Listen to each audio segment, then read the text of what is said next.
Angkleng Kopi Jaya Grojogan.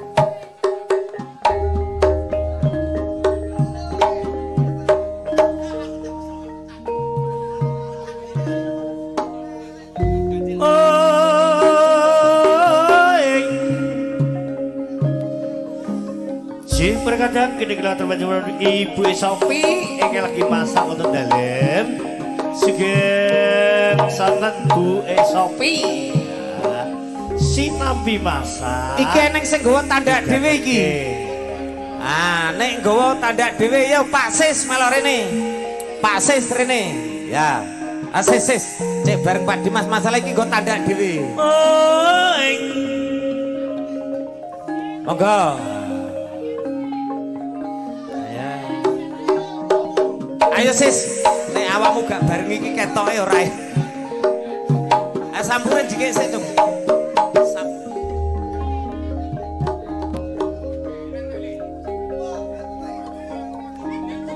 Ramane dhewe. Ya kene-kene wong 6. Wis bener. 3.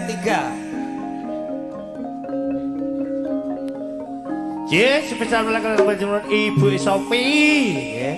Yang kata digawe tanggal nomor 21 bulan 10 Ibu Sop sinabi masak oke berdekat bulan Pak Ati matur sembah wonti Pak Ati gedenge biasa nih gak telu gak mantep Mas Gioto segen santan ini ganyang todok seweger dana oleh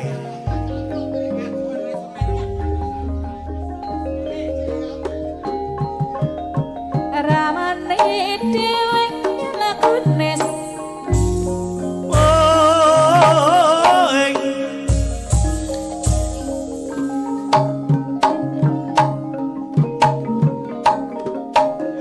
traing nata karo tanan joyo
jaya